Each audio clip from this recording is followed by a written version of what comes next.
Hello and welcome back to Tush Trains. So I have to first apologize for my camera being a tad bit out of place. It's literally askew. I'm having some real problems with it. I'm not too sure what's wrong with it exactly, but I will figure it out. Today's topic, we're going to be going over how I overcame anxiety and improved my mental health. Now, mental health is a big factor of living in day-to-day life, and I used to struggle a lot with this type of stuff. I used to have panic attacks, anxiety, you name it. I used to have everything. So I want to show you guys how to combat that and how to deal with it on a day-to-day basis. I would like to share my personal details on how I dealt with this type of thing and what I did to basically remedy it. So first of all, 90% of serotonin is made in the gut. If your gut is inflamed or imbalanced, your mood will definitely suffer. So just bear that in mind. Poor gut health increases cholesterol and stress. Processed foods, alcohol, and antibiotics destroy your gut microbiome. You want to keep your gut microbiome really good because you want to produce serotonin. What is the solution to this? The solution I preach in every one of my videos is to eat whole, nutrient-dense foods. This can solve 90% of your problems. In terms of whole foods, you want to have fermented foods, fiber, healthy fats, and protein. I just want to say that this is probably the largest factor in contribution to your mental health, if not the largest factor. Number two is really important because it's identifying your anxiety triggers. Where does the triggers really come from? You have to be really honest with yourself and you have to actually do some reflection. So for me, it came from relationships. I found that not many people believed in me, and that caused a great amount of anxiety. Lots of people had different ideas and different agendas with me, which did not suit my goal and it did not suit my path. What I have to do now is I have to avoid all relationships with people who make me feel as if I don't matter. And this is a large one. So many people are dependent on those types of relationships which are codependent in a fashion. And in a sense, I used to be too. But eventually it comes to a point where you have to separate yourself from that. Eventually it comes to a point where you have to cut your losses and move on. Lots of people in life, they only think about themselves. They don't really think about the other person involved. They only care about what they need. I remember overhearing a conversation, and this was a girl thinking about what she wanted. And I just thought to myself, you know, I've actually never sat down and thought about what I wanted as a person and what I would accept as an individual. And that kind of got me thinking. It kind of got me thinking, what do I want out of this situation? Why am I feeling this type of way? It's probably because you're not serving your own needs. So another one that used to cause a big amount of anxiety was social groups. So some people hold animosity towards you, especially if you're in a group situation and there's some people who like you and there's some people who don't. Some people may actually start to have more animosity towards you, and that can be a bad thing. If somebody does not like you in a group, there's not much point of hanging out with them. In my opinion, I think of it as really weird. Don't hate me for this, but I know lots of women that stay in relationships with other people, just friendships with other people or other women, that basically hate their guts.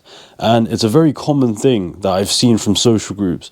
Like a woman would befriend somebody that they hate so much and they would actually spend all their time with them, but let alone they would just hate each other.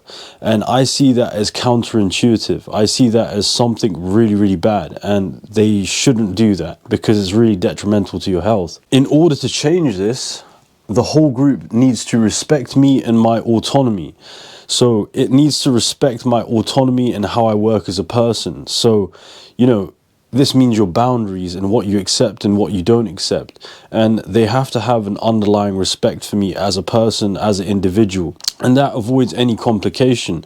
It avoids any uncertainty. Basically, this type of thing avoids you from feeling really shitty about yourself. Apologies for the language. Unreciprocated feelings is another one.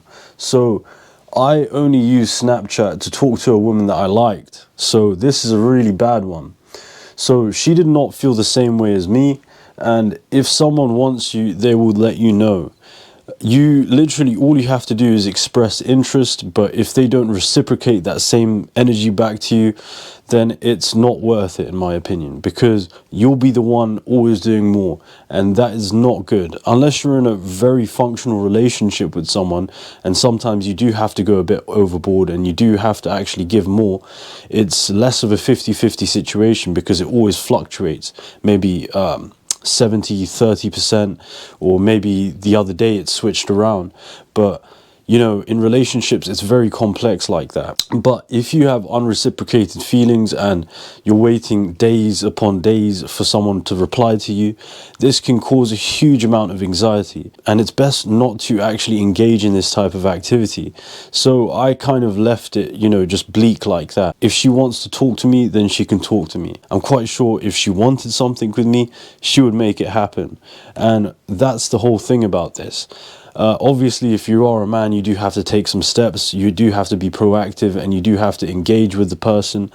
But other than that, if you've expressed your interest and they're not having it, just cut your losses and move on. It's the best way, honestly. Substances. So substances was a big one for me. I was a drug addict, and I did copious amounts of every single drug you can think of. Now, this was really, really bad for me. I got to a point where I only smoked weed and I didn't engage in anything other than weed. And it got to a point where it got too much for me. Now, substances can destroy your life. They always say that weed is a gateway drug, but you never actually think about that. You think that, oh, it's just a joint, it's like having a beer or something. It's definitely not true. It impacts your entire life, it impacts your social connections, it impacts everything that's important in your life. And if you want to be proactive and get rid of all of this mental anxiety and mental stress, you need to get rid of those things completely until you've reached a point where you feel comfortable in yourself and you can take proactive steps to ensure your future.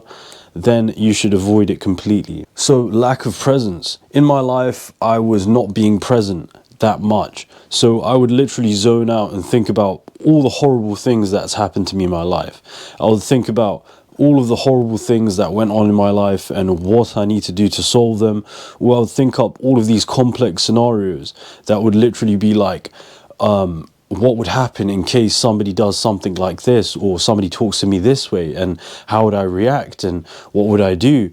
And planning out all of these intricate scenarios where I would get the upper hand on someone or something like that. But you do not need to think about those things because they haven't even happened yet.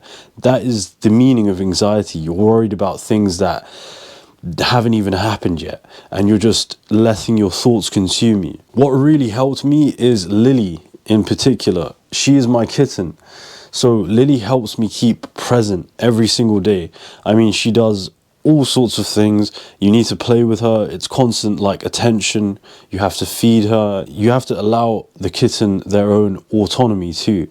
So it's those types of things where you do have to take care of something, and it allows you to be more present in the present moment. It allows you to actually focus upon one thing. I really appreciate Lily being here for me because it's like a whole bundle of joy. And every time I'm around her, it's like my inner child is really healed. I don't think about all of the horrible things that's happened to me. I don't think about how people have wronged me.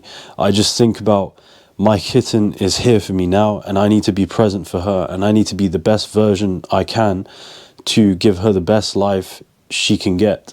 And that is the whole thing about present. You need to find something to anchor to in order to be present. So number 3 is an important one, which is cutting out what does not serve you. So this can mean toxic people, for instance. So the anxiety of loving those who do not feel the same way causes tremendous stress.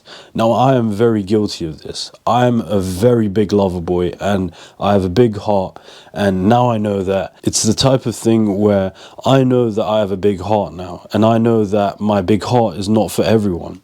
So if someone does not want to reciprocate that same love to me, then there's not much I can do in that situation. I just have to find somebody who can reciprocate that love and can give me what I want out of the situation, or can be there for me in the ways that I want to be there for them.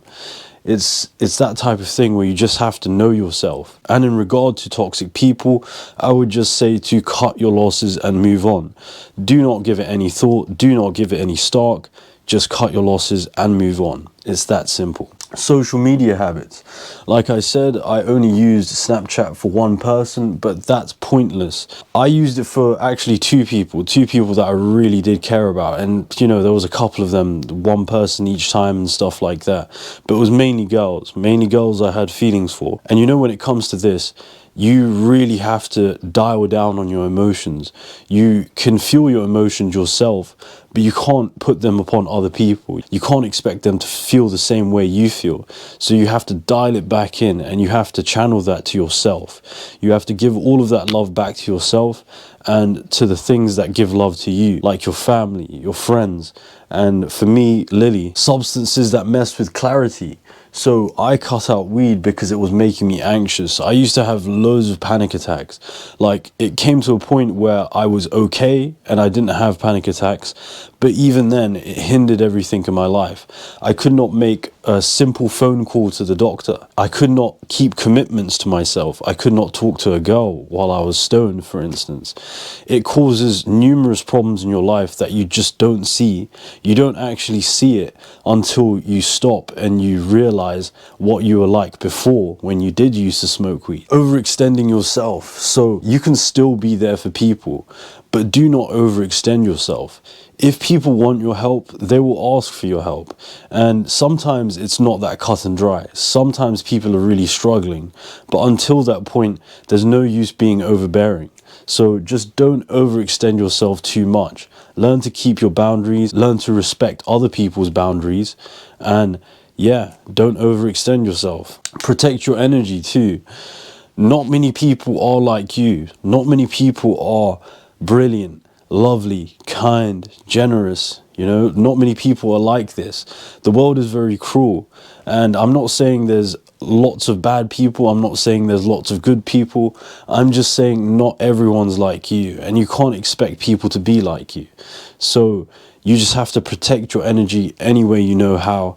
And don't let people cross your boundaries or disrespect you. Protect yourself. Now, number 4 is finding stability and peace and replacing bad habits with good ones. So the first one is quality relationships. I've realized that the groups I'm around and the groups that hang with me have to be quality people. They have to be people that respect me in some type of way. Some people that I can actually go back and forth with.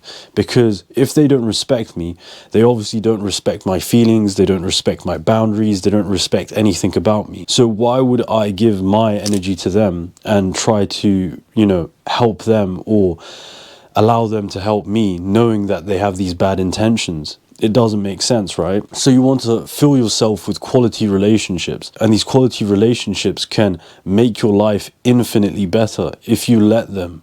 Just let good people into your life and try and make your relationships flourish with them.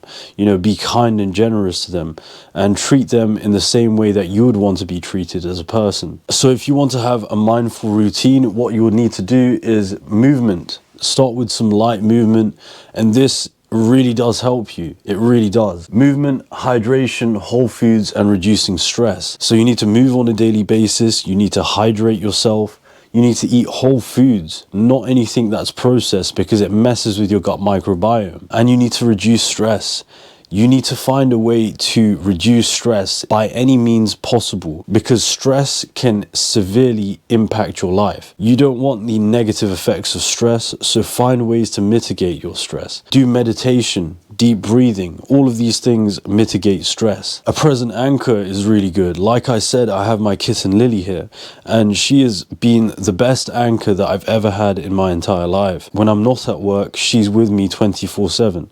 She literally follows me around, and it's the best thing in the world because I can stay present on her. I can literally lean upon her for my presence. So I would always be actively present with her in the situation, and I would always give her my time and attention. But obviously she has her boundaries too, and I have to respect her boundaries, along with my boundaries being respected too. So this includes my time. If I'm filming a video, for instance, I will give her what she needs so that she doesn't bother me throughout the whole video. But right now she's sleeping in a lovely hammock, stomach, so she's just fine. Working towards a goal. Now, I found this to be imperative in my life. Some people like me just need goals to work towards. Honestly, working towards a goal has been one of the best things for me to do in my personal life, because if I have a goal set in my mind, that's the only thing I think about. Waking up in the morning, the goal is the forefront of my mind. And going to sleep at night, the goal is on the forefront of my mind. So currently I'm training for an Ironman, and that's literally my thought process every single day. What can I do to complete this Ironman? What can I do to make myself pass that finish line? How can I improve? What can I do in terms of how to manage my time better? How to communicate effectively so that I can get in the training and have Lily taken care of at the same time? It all depends on how you manage these things. So have a goal set in mind and work towards that goal. This will avoid any of the confusing things and allow you not to procrastinate. The last one is journaling. So journaling has really helped me. What you would want to do is write it down. You want to find out what triggers you and what calms you. Thank you for coming to my talk, and I'll see you on the next one.